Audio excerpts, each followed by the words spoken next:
San Diego comic cone में Marvel ने बहुत सारी अनाउंसमेंट की, लेकिन मोस्ट इंपॉर्टेंटली यहाँ पे रिलीज किया गया ब्लैक पैंथर वकांडा फॉरएवर का टीजर ट्रेलर। ब्लैक पैंथर की सीक्वल के रूप में वकांडा फॉरएवर में इंट्रोड्यूस किए जाएंगे कई सारे न्यू कैरेक्टर्स और ये मूवी एमसीयू की हिस्ट्री में एक इमोशनल चैप्टर के रूप में देखी जाएगी। फर्स्ट ब्लैक पैंथर मूवी एक कल्चरल माइलस्टोन थी जिसने बहुत सारे नॉमिनेशंस और अवार्ड जीते और ब्लैक पैंथर कैरेक्टर को लेके मार्वल के बहुत सारे प्लान्स थे जिन्हें 2020 में एक्टर चैडविक बोसमैन की डेथ के बाद चेंज करना पड़ा। ऑल्दो उसी मोमेंट पे मार्वल ने ये कंफर्म किया था कि ब्लैक पैंथर के कैरेक्टर किंग टचाला को रिकास्ट नहीं किया जाएगा, लेकिन एमसीयू में ब्लैक पैंथर के फ्यूचर के लिए किसी न किसी कैरेक्टर को ब्लैक पैंथर का मेंटल जरूर उठाना पड़ेगा और मूवी का टीजर ट्रेलर हिंट दे रहा है इसी तरफ। Hi super fans, I am Swapnil और इस वीडियो में मैं करूंगा ब्लैक पैंथर वकांडा फॉरएवर का ट्रेलर ब्रेकडाउन और ढूंढने की कोशिश करूंगा सभी हिडन डिटेल्स और ईस्टर एग्स। तो without wasting any more time, let's begin the trailer breakdown.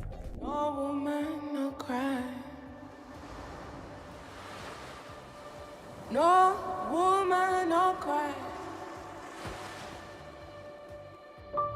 Hey, little darling, don't shed no tear.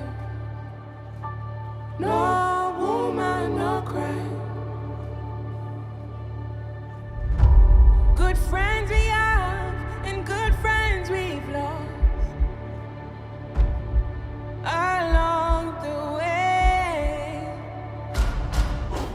तो ट्रेलर शुरू होता है टचाला के फैमिली मेंबर्स को ग्रीव करते हुए दिखा के। इनमें टचाला की फियांसी नाकिया, टचाला की मदर रामोंडा और उसकी सिस्टर शूरी भी दिखती है। इनिशियली ब्लैक पैंथर 2 की स्टोरी में रूमर्ड था कि टचाला को ऑफ स्क्रीन दिखाया जाएगा वकांडा से बाहर, जिस ड्यूरेशन में शूरी संभालती दिखेगी वकांडा का राज। लेकिन यहाँ पर टीजर ट्रेलर से ही क्लियर है कि सभी लोग दुख मना रहे हैं मोस्ट प्रॉब्ली टचाला की डेथ का और वकांडा के थ्रोन पे बैठी दिखती है उसकी मदर रामोंडा। यानी कि मूवी में शायद ऐसे एक्सप्लेन किया जाएगा कि ऑफ स्क्रीन किसी मिशन पे टचाला की ऑलरेडी डेथ हो चुकी है और नेक्स्ट ब्लैक पैंथर टचाला की फैमिली मेंबर यानी कि उसकी सिस्टर शूरी को बनना चाहिए था। लेकिन क्योंकि ब्लैक पैंथर के फर्स्ट पार्ट में किलमॉन्गर ने सभी हार्ट शेप्ड हर्ब्स को डिस्ट्रॉय कर दिया था, जिसका मतलब है कि ब्लैक पैंथर्स की पावर पाना अब इम्पॉसिबल हो गया है और मोस्ट प्रॉब्ली यही रीजन है कि वकांडा की क्वीन के रूप में रामोंडा अब कंट्रोल में है। अगले कुछ सीन्स में हमें ट्राइबल रिचुअल्स देखने मिलते हैं जिनमें रामोंडा और शूरी के अलावा वकांडन्स भी व्हाइट क्लोथ्स में है और यहीं पर व्हाइट कलर में रिवील होता है मार्वल स्टूडियोज का लोगो भी। मोस्ट प्रॉब्ली ये रिचुअल हो सकता है टचाला की डेथ के बाद। यहाँ पर बैकग्राउंड में दिख रहे स्ट्रक्चर्स मैच करते हैं ब्लैक पैंथर की कॉमिक्स में दिखी सिटी नेक्रोपोलिस से। कॉमिक्स में वकांडन सिटी ऑफ डेड के नाम से नेक्रोपोलिस ही वो जगह थी जहाँ मरे हुए ब्लैक पैंथर्स की बॉडीज को बरी किया जाता था। हो सकता है कि ये वही लोकेशन है। यहाँ पर ग्रीविंग की जगह जिस तरह का ट्रेडिशनल डांस और सेलिब्रेशन किया जा रहा है वो वकांडा के इसी कल्चर को दिखाता है जिसमें वो लोग मानते हैं कि डेथ एंड नहीं होता, जो बात हमें ब्लैक पैंथर के फर्स्ट पार्ट में बताई गई थी। फिर हमें दिखती है ओकोए और न्यूली अपग्रेडेड वकांडन थ्रोन रूम। टचाला की याद में इन वॉल्स पे लिखे गए हैं वकांडन में कुछ इंस्क्रिप्शंस। ट्रेलर रिलीज होने से पहले ही सेट फोटोज के थ्रू इन वर्ड्स के मीनिंग्स हमें पता चल गए थे, जो कि ये rest in power king T'Challa our hero, it was an honour. यानी कि टचाला के थ्रू ये वर्ड्स डेडिकेटेड है लेट एक्टर चैडविक बोसमैन के लिए।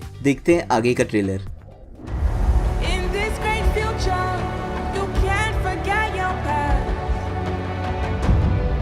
So dry your tears, I say.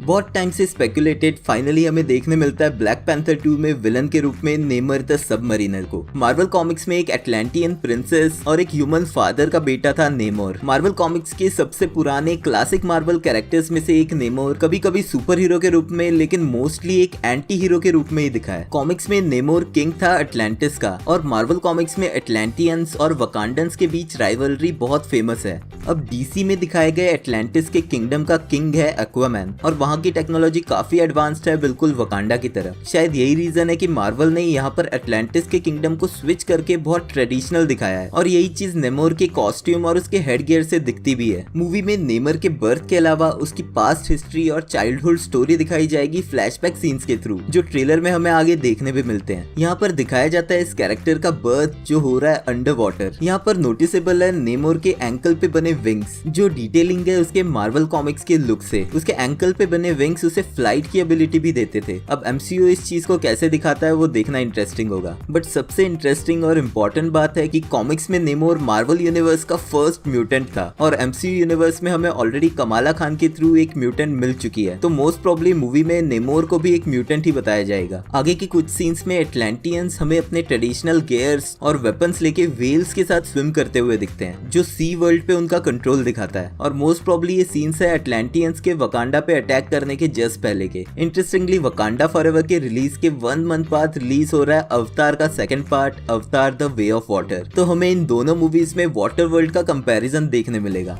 देखते हैं आगे का ट्रेलर।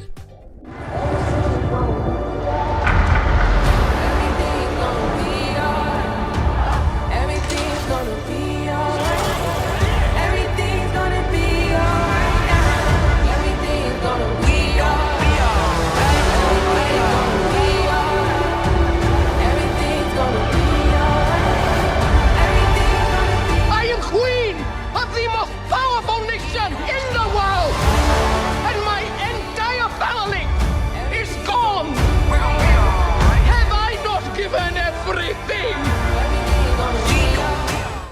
इंटरेस्टिंगली जब मूवी में कोई एंटी हीरो होता है तो विलन हमेशा एक थर्ड पार्टी होती है, और यहाँ ट्रेलर के आगे की सीन्स देख के क्लियर हो रहा है कि यहाँ भी वकांडन्स और अटलांटियंस के बीच कंफ्लिक्ट क्रिएट करने का रीजन या तो गवर्नमेंट है या फिर कोई और एजेंसी है जो इन एरियाज का कंट्रोल चाहती है। अब यहाँ हमें दिखता है एक अंडर वाटर एक्सपेडिशन चलता हुआ, जहाँ तलाश चल रही है किसी एलिमेंट की जो मोस्ट प्रॉब्ली हो सकता है वाइब्रेनियम। इस शिप पे हमें कुछ वकांडन्स जरूर दिखते हैं, लेकिन यहाँ पर कंट्रोल किसी आर्म्ड एजेंसी का ही है। तो हो सकता है कि कोई एजेंसी कुछ वकांडन्स को कैप्चर करके उनका यूज कर रही है अंडर वाटर से वाइब्रेनियम निकालने को। इसी वजह से कुछ डिस्टर्बेंसेस होते हैं अटलांटियन किंगडम में, जिसके लिए वो लोग रिस्पॉन्सिबल मानते हैं वकांडन्स को, और शायद यहीं से शुरू होता है इन दोनों किंगडम्स के बीच का कंफ्लिक्ट। और रूमर्स के हिसाब से वाइब्रेनियम रेडिएशंस की वजह से अंडर वाटर के कुछ प्लांट्स म्यूटेट होके चेंज हो गए हैं हार्ट शेप्ड हर्ब के रूप में, जिन्हें किलमॉन्गर ने टोटली डिस्ट्रॉय कर दिया था। तो हो सकता है इसी एक्सपेडिशन से ऐसा कोई प्लांट मिले जो क्रिएट कर सकता है नेक्स्ट ब्लैक पैंथर को। इंटरेस्टिंगली कॉमिक्स में नेमोर का फादर उसकी मदर से मिला था एक रिसोर्स हंटिंग एक्सपेडिशन पे ही, और जो रिसोर्स वो ढूंढ रहा था वो था वाइब्रेनियम। तो शायद मूवी की स्टोरी में भी हमें कॉमिक्स के कुछ पैरेलल्स जरूर देखने मिल सकते हैं। यहीं पर वकांडा में फ्लडेड थ्रोन रूम पानी के बीच जलते हुए दिखता है, जो मोस्ट प्रॉब्ली है अटलांटियंस के अटैक के बाद का सीन। और फिर अगले ही सीन में इंट्रोड्यूस होती है MCU में एक न्यू कैरेक्टर रिरी विलियम्स, जो आगे चल के बनेगी आयरन हार्ट। मार्वल कॉमिक्स में दिखी teenage black girl Riri Williams एक यंग जीनियस थी जिसने बहुत अर्ली एज में MIT में एडमिशन ले लिया था। यहीं पर उसने आयरन मैन के आर्मर पे रिवर्स इंजीनियरिंग करके खुद क्रिएट किया अपना एक आयरन मैन सूट, और अपना फर्स्ट सूट उसने बनाया था अपने कॉलेज से कुछ स्क्रैप मेटल्स और पार्ट्स चुरा के। ऐसा ही कुछ ट्रेलर में आगे वो करते हुए जो बिल्कुल रेप्लिकेट करता है टोनी स्टार्क के उसका first iron man suit create करने का टाइम। यहाँ पर जो मेटल हार्ट वो फॉर्ज करती है, कॉमिक्स में रिरी विलियम्स के आर्क रिएक्टर का शेप यही था। वकांडा फॉरएवर में डेब्यू करने के बाद रिरी विलियम्स को हम फिर से देखेंगे डिज्नी प्लस के उसके इंडिविजुअल शो आयरन हार्ट में। ऑल्दो ट्रेलर के सीन से ये लग रहा है कि मूवी में रिरी विलियम्स का कुछ इंपॉर्टेंट रोल हो सकता है। यहाँ लैब में काम कर रही रिरी को शूरी ग्रीट करती है बिल्कुल उसी तरह जिस तरह से उसे टचाला को ग्रीट करते हुए दिखाया गया था। नेक्स्ट सीन में एक यंग नेमोर हमें दिखता है एक जलते हुए घर के सामने, और हो सकता है कि इसी ट्रेजिक इवेंट में उसका कोई लव्ड वन जैसे उसके पेरेंट्स मारे गए हो, शायद जिसका रिस्पॉन्सिबल वो मानता है वकांडन्स या फिर बाकी ह्यूमंस को। और मूवी में शायद यही रीजन दिखाया जा सकता है उसके एंटी हीरो होने का। एक यंग नेमोर से ट्रांजिशन होता है एटलांटियन प्रिंस नेमोर पे, और बैकग्राउंड में हमें दिखते हैं कुछ और एटलांटियंस और शायद वो आइलैंड जहाँ वो रहते हैं। फिर हम पहुंचते हैं जबारी ट्राइब की लोकेशन पे, जहाँ हमें दिखता है उनका लीडर म्बाकू।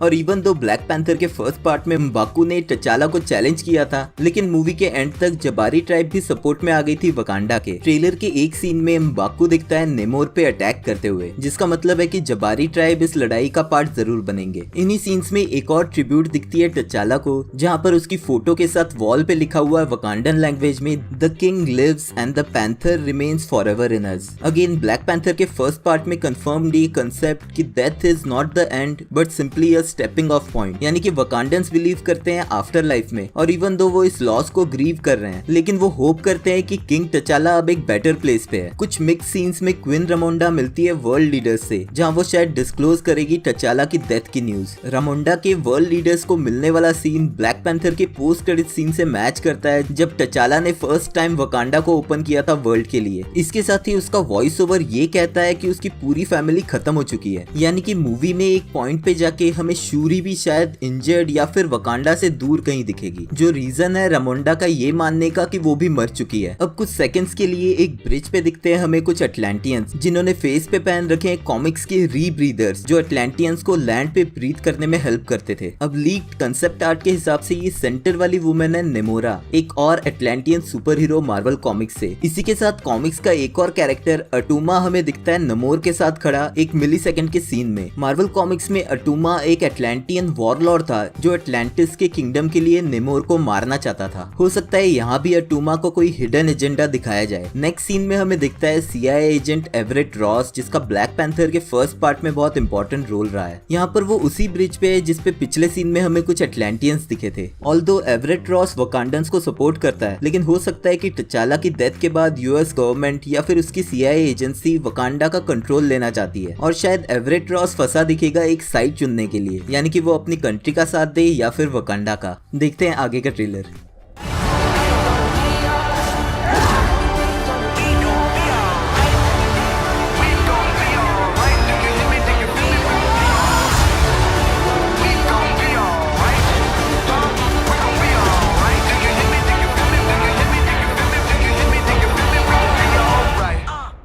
अब ट्रेलर में थ्रू आउट हमें नेमोर और अटलांटियंस के वकांडा पे अटैक के कई सीन्स दिखते हैं, जहां फ्लडेड दिखते हैं बहुत सारे एरियाज और इवन थ्रोन रूम जलता हुआ। इन्हीं सीन्स में जहां पर बाकी अटलांटियंस वकांडन अटैक से बचने की कोशिश में दिखते हैं, वहीं नेमोर बेझिझक खड़ा दिखता है, जो इसी तरफ हिंट देता है कि नेमोर की बॉडी पर इन बुलेट्स का कुछ इफेक्ट नहीं होने वाला और without armour as a mutant उसकी सुपर ह्यूमन पावर्स MCU में और ज्यादा एक्सप्लोर की जाएंगी। और क्योंकि मार्वल कॉमिक्स में अटलांटियंस गॉड्स थे, तो हो सकता है थॉर लव एंड थंडर की तरह यहाँ पर भी अटलांटियन गॉड्स को दिखाया जाए। मार्वल कॉमिक्स में अटलांटिस और वकांडा बेसिकली वॉर लोकेशन ही बनी रही है। कॉमिक्स में टचाला नेमोर से ब्लैक पैंथर बनने से पहले ही मिला था और तभी से वो इसे एक पोटेंशियल थ्रेट मान चुका था और आगे चल के इन दोनों नेशंस के बीच वॉर्स होते रहे हैं। कॉमिक्स में एक पॉइंट पे नेमोर ने फिनिक्स पावर यूज करके वकांडा को पूरी तरह से डिस्ट्रॉय ही कर दिया था। ऑल्दो कॉमिक्स में सीक्रेट वॉर्स के ड्यूरेशन में इनकर्जन्स को रोकने के लिए ये दोनों साथ जरूर आए थे और हो सकता है कि फ्यूचर में भी ऐसा ही कुछ दिखाया जाए, क्योंकि मार्वल के फेज 4 से लेकर 6 तक पार्ट है तब मल्टीवर्स सागा के, जिनका एंड होगा अवेंजर्स सीक्रेट वॉर्स से। और हो सकता है कि मूवी के एंडिंग हो अटलांटियंस और वकांडन्स के बीच टेम्पररी पीस बनाकर। आगे के एक सीन में नेमोर बैठते दिखता है अटलांटिस के थ्रोन पे और शायद उसे अटलांटिस का किंग बनता दिखाया जाएगा वकांडा पे अटैक के बाद। एक और सीन में हमें दिखते हैं डोरा मिलाज के 2 मेंबर्स अनेका और एओ डोरा मिलाज के अगेंस्ट ही फाइट करते हुए। एओ को हमने last time falcon and the winter soldier series में बैरन जीमो को पकड़ के वकांडा ले जाते देखा था। मार्वल कॉमिक्स में अनेका और एओ दोनों ही डोरा मिलाज के ट्रेनर्स थे, लेकिन जब उन्होंने ये देखा कि टचाला और नेमोर साथ में काम कर रहे हैं तो उनका अपने किंग से भरोसा उठ गया। इसके बाद वो दोनों ही डोरा मिलाज से सेपरेट हो गए और उन्होंने चोरी किया एक आर्मर मिडनाइट एंजल का, जिसके बाद वो विजिलेंटे की तरह वकांडन्स की हेल्प करने लगे। यहाँ पर अनीका हमें दिखती है मिडनाइट एंजल के आर्मर में, तो हो सकता है कि कॉमिक्स की तरह वकांडन सिविल वॉर की कोई स्टोरी यहाँ भी दिखाई जाए। और लास्ट का सीन हमें दिखाता है वकांडन्स और डोरा मिलाज अटलांटियंस से बैटल करने के लिए खुद को टाई अप करके जंप करते हुए। अब ये सीन्स कब और किस सीक्वेंस में है ये कहना बहुत मुश्किल है, लेकिन जिस तरफ डोरा मिलाज अटैक करते हुए देख रहे हैं वो ऊपर चढ़ते हुए अटलांटियंस पे नहीं है, तो हो सकता है कि डोरा मिलाज अटैक कर रहे हो उनके पीछे किसी और पे,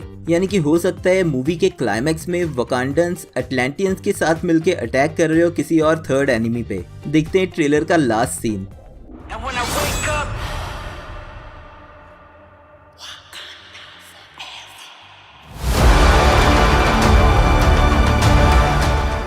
ट्रेलर के मनी शॉट के रूप में हमें दिखता है first look new black panther का, जिसके बाद दिखता है वकांडा फॉरएवर का लोगो। तो आखिर मूवी में ब्लैक पैंथर कौन हो सकता है? मार्वल कॉमिक्स में टचाला के अलावा शूरी भी एक लंबे टाइम तक ब्लैक पैंथर रही है और शायद MCU के लिए सबसे सिंपलेस्ट सॉल्यूशन रहेगा शूरी को ब्लैक पैंथर बनाना। और जिस एंगल से इस न्यू ब्लैक पैंथर को दिखाया गया है वो उतना मस्कुलर नहीं लग रहा, लेकिन शूरी फिर भी बहुत ज्यादा स्लिम है और इस ब्लैक पैंथर की बॉडी टाइप को मैच करती है टचाला की फियांसी नाकिया। तो क्या न्यू ब्लैक ब्लैक पैंथर ना किया है। अब हो सकता है कि ये कैमरा एंगल या फिर एडिटिंग ट्रिक हो लोगों को कंफ्यूज करके रखने के लिए, या फिर हो सकता है एमसीयू में एक ट्विस्ट करके किसी और कैरेक्टर को ही न्यू ब्लैक पैंथर बनाया जाए। 2020 में चैडविक बोसमैन की डेथ के बाद जब ये क्वेश्चन उठने शुरू हुए कि नेक्स्ट ब्लैक पैंथर किसे बनना चाहिए, तो ऑडियंस की फर्स्ट चॉइस थी किलमॉन्गर। और क्योंकि किलमॉन्गर ब्लैक पैंथर के फर्स्ट पार्ट के क्लाइमैक्स में मर चुका है, तो उस कैरेक्टर को न्यू ब्लैक पैंथर बनाना ऑलमोस्ट इम्पॉसिबल है। लेकिन वो सिर्फ तब तक था। एमसीयू के फेज 4 में हम already doctor strange in the multiverse of madness और थॉर लव एंड थंडर की वजह से जान चुके हैं कि आफ्टर लाइफ एग्जिस्ट करती है, और मून नाइट से हमें ये पता है कि वहां से वापस आना भी पॉसिबल है। तो हो सकता है कि एमसीयू एक न्यू ट्विस्ट दिखा के रेजरेक्ट करे फिर से किलमॉन्गर को, जो बनेगा फ्यूचर का ब्लैक पैंथर।